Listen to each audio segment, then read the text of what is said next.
6월 8일 월요일 마태복음 11장 20절부터 30절까지의 말씀입니다. 사랑이 많으시고 온유하신 예수님께서 화를 내시고 책망하신다면 어떤 때일까요? 참된 쉼, 참된 평안을 누려본 적이 언제이십니까? 오늘 본문 말씀은 하나님 나라를 거절하고 배척한 도시들에 대해 화를 선언하신 말씀과 수고하고 무거운 짐을 진 인생을 안식으로 초대하신 말씀으로 구성되어 있습니다. 먼저 20절부터 24절까지의 말씀을 함께 읽어볼까요? 그리고 나서 예수께서는 기적을 가장 많이 보여주신 도시들을 꾸짖기 시작하셨습니다. 그들이 회개하지 않았기 때문입니다. 고라시나, 너에게 화가 있을 것이다. 벳세다야, 너에게 화가 있을 것이다. 너희에게 베푼 기적들이 두로와 시돈에서 나타났다면 그들은 벌써 오래전에 베옷을 입고 재를 뒤집어 쓰고 앉아 회개했을 것이다. 그러나 내가 너희에게 말한다. 심판날에 두로와 시돈이 너희보다 견디기 더 쉬울 것이다. 그리고 너 가보나오마, 너가 하늘에 들려 올라갈 것 같으냐? 아니다. 너는 저 음부에까지 내려갈 것이다. 너에게 베푼 기적들이 소돔에서 나타났다면 그 도시가 오늘까지 남아 있었을 것이다. 그러나 내가 너희에게 말한다. 심판날에 소돔 땅이 너희보다 더 견디기 쉬울 것이다. 아멘. 예수님께서 특별히 많은 기적을 베푸신 도시들이 있었습니다. 갈릴리 북쪽 해변에 위치한 고라신과 벳세다, 그리고 예수님의 갈릴리 사역 중심지였던 가버나움입니다.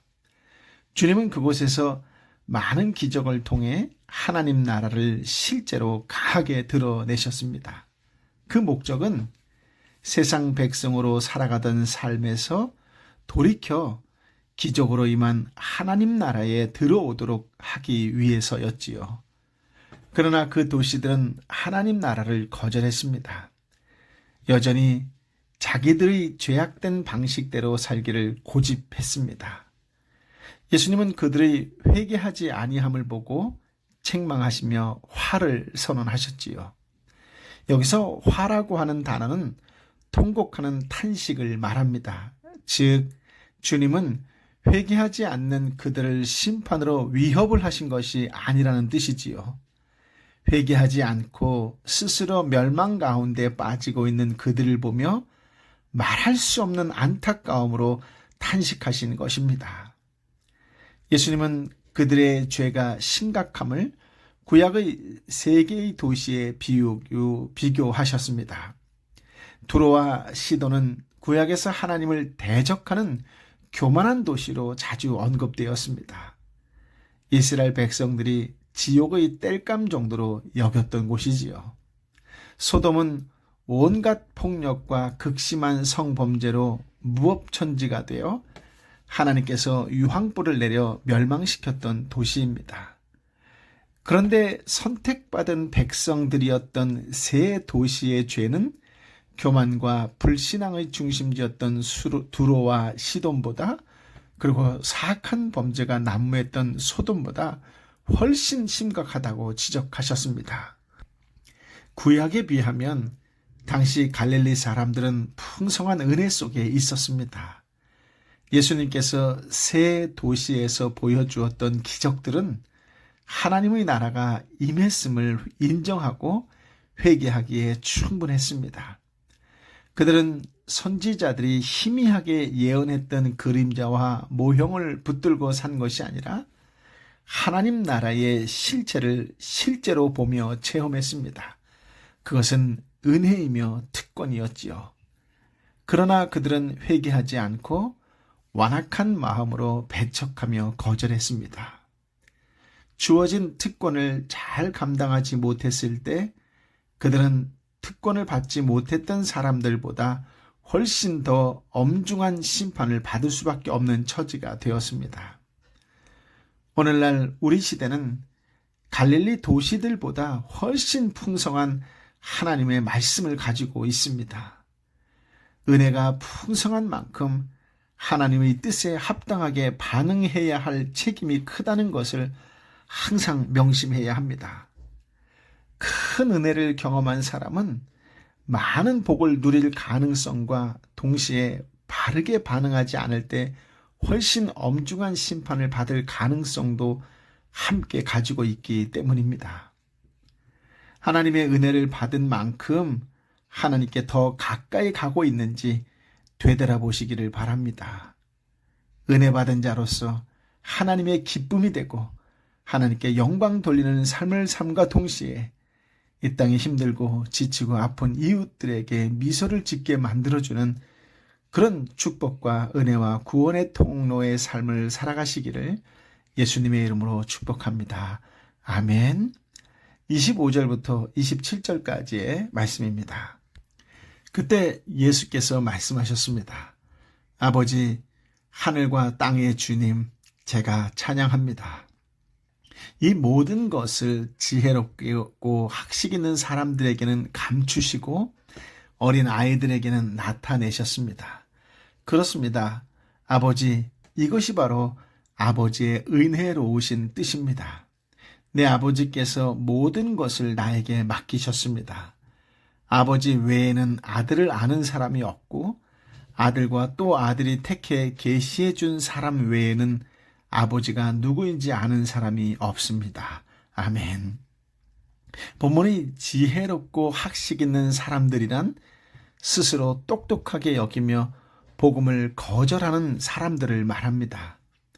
16절의 장터의 아이들처럼 이런저런 핑계를 대며 예수님을 받아들이지 않은 사람들이지요. 그들에게 하나님 나라의 비밀은 숨겨져 있습니다. 반면 어린 아이들은 단순하게 주님을 받아들인 사람들입니다. 그들은 주님과 교제하는 가운데 하나님 나라의 비밀을 풍성히 맛보지요. 앞 단락과 연관해서 생각해 보면 하나님의 현재적인 심판은 계시를 숨기는 것이며 축복은 계시를 밝히 드러내는 것임을 알 수 있습니다. 힘을 다해 수고했는데도 결과가 변변찮을 때 많은 사람은 낙심하지요. 열심히 기도했는데 응답이 없거나 열심히 시험 준비를 했는데 점수가 시시하면 불평하지 않기란 좀처럼 어렵고 힘듭니다. 그런데 성공주의적인 입장에서 보면 예수님의 복음 사역은 철저한 실패였습니다. 예수님의 사역 본부라고 할 수 있는 가버나움에서부터 그다지 효과를 보지 못했기 때문이지요. 그러나 예수님께서는 열심히 사역한 결과가 오히려 많은 거절과 배척을 당하셨음에도 불구하고 하나님께 감사를 드리셨습니다. 그렇게 하실 수 있었던 이유는 하늘과 땅의 주인이신 하나님의 절대적 주권을 받아들였기 때문입니다. 영접하셨기 때문입니다.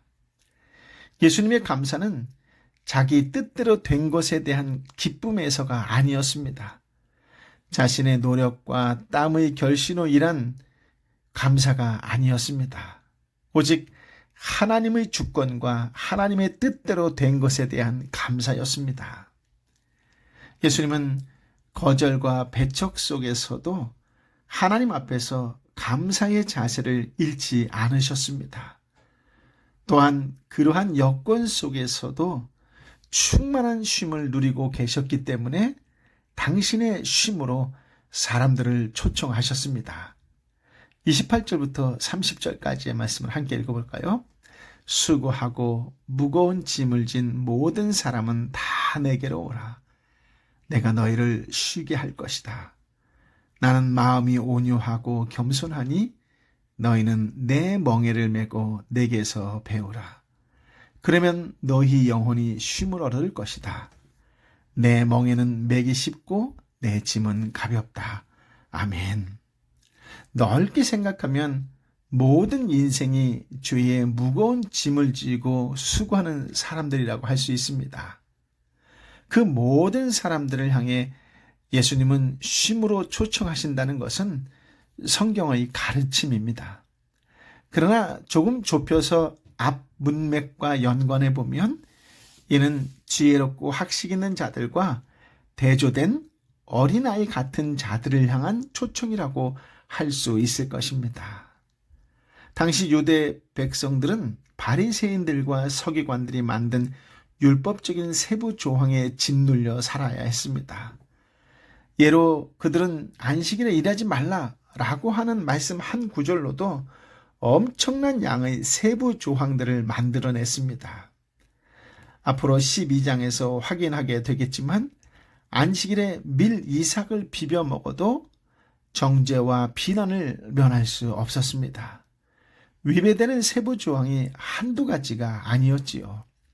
소위 지혜롭고 학식 있는 바리새인과 서기관들은 그 많은 세칙에도 불구하고 교묘하게 율법을 피해 요령껏 살아갈 수 있었습니다. 그러나 요령 없는 어린아이 같은 일반 백성들은 많은 율법의 짐에 눌려 살아야 했지요. 그래서 마음으로부터 쉼이 없었습니다. 예수님은 그 사람들을 바리새인들과 서기관의 율법주의의 멍에로부터 자유롭게 하시려고 초청하셨습니다. 29절을 다시 읽어보면 나는 마음이 온유하고 겸손하니 너희는 내 멍에를 메고 내게서 배우라. 그러면 너희 영혼이 쉼을 얻을 것이다. 아멘. 예수님의 초청을 받아들인다라고 하는 것은 율법의 멍에를 벗고 예수님의 멍에를 매는 것을 말합니다. 스스로 어떤 세부 조항을 잘 지켜냄으로써 의로워지고 구원을 얻고 쉼을 얻으려는 태도를 포기하고 마음이 온유하고 겸손하신 예수님께 와서 그분이 지워주시는 멍에와 짐만을 지고 배우는 것을 말합니다. 이 초청이 율법 폐기나 율법 경시를 의미하는 것이 아니라 예수님께서 새로운 내 멍에 내 짐을 주신다는 것에서 분명하게 확인되는 것이지요. 사실 산상수훈만 생각해 보아도 예수님이 초청하는 천국 백성의 삶은 만만하지 않습니다. 율법주의 멍에 아래 살아가던 사람들보다 훨씬 고차원적이고 훨씬 내면화된 순종을 요구하기 때문이지요. 구약 백성은 겉으로 살인하지 않고 간음하지 않으면 되었을지라도 신약 백성은 형제를 보고 욕하거나 마음으로 미워하거나 간음하는 것마저 정죄됩니다. 그 엄청난 부담감에도 불구하고 마음의 쉼을 얻게 되는 이유가 무엇일까요? 그것은 예수님의 멍에는 매기 쉽고 예수님의 짐은 가볍기 때문입니다. 주님과의 관계성 회복에서 오는 기쁨과 즐거움에서 그런 삶이 자연스럽게 흘러나오기 때문이지요. 이스라엘에서는 두 마리의 소가 하나의 멍에를 맵니다. 그러니까 멍에는 두 마리의 소가 함께 쟁기를 끌도록 묶어주는 역할을 하는 것이지요. 그런데 한 마리 소가 거칠고 완고하면 다른 소는 굉장히 힘들고 어렵지요. 그것은 율법과 함께 멍에를 맨 어린 송아지의 처지와 같습니다. 예수님은 우리를 초청하시면서 예수님의 멍에를 함께 매자고 하십니다. 즉 예수님과 보조를 맞추어 같은 방향으로 걷기를 원하시는 것이지요. 예수님은 전능하시지만 온유하고 겸손합니다. 그래서 예수님과 함께 멍에를 매면 실상은 예수님의 능력으로 쟁기를 다 끌어주시고 우리는 그냥 멍에만 걸치고 갈 뿐입니다. 한마디로 은혜로 동행하는 것이지요. 그래서 주님과 바른 관계성 속에서 주님께서 가시는 대로 동행하면 율법의 세부 항목을 잘 몰라도 저절로 율법이 지켜지게 됩니다. 그래서 쉼이 있습니다. 참된 쉼은 인간 스스로 획득할 수 있는 것이 아니라 주님이 주시는 것이지요. 참된 평안은 주님과 함께할 때 얻을 수 있습니다. 주님께서 주시는 풍성한 은혜를 잘 감당하며 주님과의 바른 관계성 속에서 순종하며 살아가는 복된 삶이 되시기를 예수님의 이름으로 축복합니다. 아멘.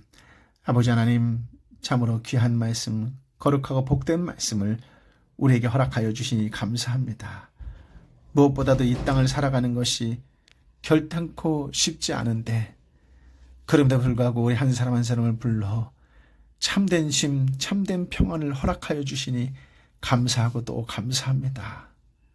수고하고 무거운 짐진 자들아 다 내게로 오라라고 할 때에 주님, 세상의 상황과 환경을 핑계대지 아니하고 무조건적으로 주님께 달려갈 수 있는 믿음의 사람이 되게 하여 주옵소서. 진정한 쉼, 진정한 평안이 무엇인지, 진정한 안식이 무엇인지 마음 깊은 곳에부터 경험될 수 있는 은혜를 허락하여 주시고 그렇게 한 주간 평안하게 살아갈 수 있도록 복 내려 주옵소서. 이 쉼, 이 평안을 혼자 누리는 것이 아니라 아프고 힘들고 지치고 어려워하는 이웃들에게도 동일하게 나누어주고 동일하게 공유하고 동일하게 감격하고 동일하게 감동할 수 있도록 주님, 그렇게 한 주간 이웃을 섬기는 은혜와 축복과 구원의 통로의 삶이 되게 하여 주옵소서. 주께서 주신 말씀으로 큰 위로를 받고 힘을 얻어 아파하는 영혼이 새 힘을 얻고 지친 영혼이 새 힘을 얻고 어디로 가야 할지 몰라 유리방황하는 영혼들이 새 힘을 얻는 생명의 말씀, 능력의 말씀, 소중한 소망의 말씀이 되게 하여 주옵소서. 오 성령이여 임하여 주옵소서. 이제는 길이요 진리요 생명 되신 우리 주님 예수 그리스도의 은혜와 아버지 하나님의 크신 사랑과 성령 하나님의 위로 역사 교통 충만하심이 주신 말씀을 붙잡고 오직 주의 말씀에 따라 순종하는 자로서 주께서 주신 그 은혜와 사랑을 간직하는 자로서 홀로가 아니라 이제 함께 더불어 누리며 나누며 섬기는 자로 살아가겠노라고 새롭게 결단하는 하나님의 백성 한 사람 한 사람 머리 위에 저들이 애통하는 심령으로 함께 기도하는 삼터와 일터와 공동체와 열방의 선교사님과 선교지 위에 함께하여 주옵기를 간절히 축원하옵나이다. 아멘.